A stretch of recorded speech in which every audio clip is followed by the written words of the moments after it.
Paano gumawa ng original na content ang mga mahiyain na negosyante? Tapusin mo tong video na to para malaman mo ang pinakasimple na paraan para makapagsimula ka ng gumawa ng original na content. Pero bago ang lahat, kwento muna. Alam nyo ba mga boss na namulat ako sa strategy na kailangan ko talaga magbayad ng advertisement para makabenta sa negosyo namin, which is effective naman kasi tumagal naman kami sa business. At ngayon ay more than 4 years na po kami. Pero ang problema dyan, malaki nga ang binta mo pero malaki din ang ad spend mo. So yan talaga ang problema ko dati pa.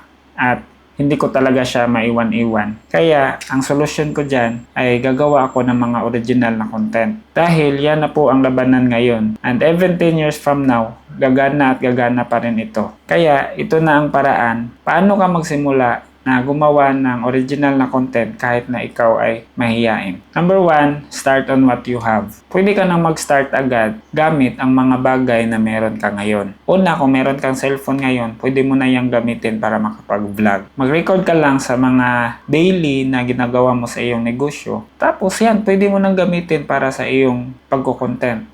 Hindi po requirement na bibili tayo ng magandang DSLR, magandang camera or iPhone, o di kaya bibili ka ng magandang microphone. Dahil sa totoo lang po, hindi talaga yan kailangan. Mag-upgrade ka na lang in the future kapag meron ka na extra. Pangalawa, start on what you know. Kadalasan na tanong ay, ano ba ang itatopic ko? Simple lang po, magsimula ka lang kung ano yung alam mo. Magsimula ka sa mga bagay na alam mo at saka mga bagay na na-experience mo. Wala pong tama at mali dito, importante ay nag-upload kayo. Dahil experience mo naman yan at saka nagsishare ka lang naman. Di mo kailangan na expert ka talaga sa isang bagay para makagawa ka ng isang content. I-vlog mo lang nasa paligid mo, i-share mo lang ang mga na-experience mo.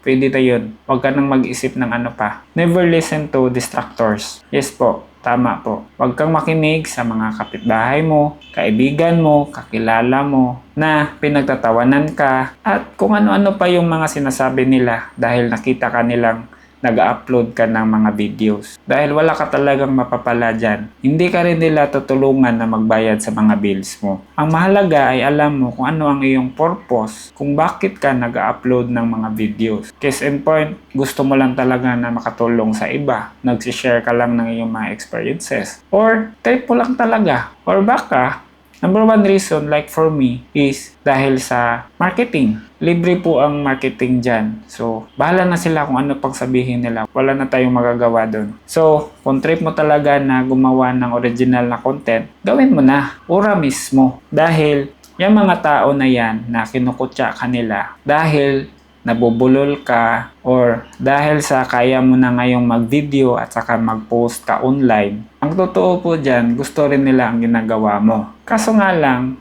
marami silang mga excuses kaya di nila magawa. Or talagang, di lang talaga nila magawa. Kaya wag kang maniwala dyan. Idol ka ng mga yan. Joke lang po. Kaya ko to sinishare sa iyo dahil naniniwala ako na ang pagko-content ay isang napakahalagang marketing strategy para sa ating mga negosyo. Dahil ang kalaban natin dito ay ang malugi or di tayo makakumpit sa ating mga competitor o di ba kaya konti lang ang ating maitabi dahil sa laki ng gasto sa ating advertisement. Kung nagustuhan mo tong video na to, please subscribe, comment and share. At mag-join ka na pala sa grupo natin na Work Smart Community. Doon, marami tayong nag-aambagan ng mga ideas para sa ikaunlad ng ating mga negosyo. Sa pagninegosyo po mga boss, ay araw-araw po nating kasama ang mga problema at saka stress. Minsan, di talaga maiiwasan na sa pagninegosyo, palagi tayong kapos, di mo maiwasan talaga na manghihina ka. Mag-focus ka lang sa negosyo mo at saka mag-start ka ng mag-vlog para makalaban ka na sa mga competitor mo. At saka, ma-improve mo ang iyong cash flow. I believe na darating din ang araw na magbubunga din ang ating ipinaglalaban. Yun lang po muna mga boss. At muli, ako nga pala si Rudy Silvido ang nagsasabi na always work smarter, not just harder. Takits mga boss!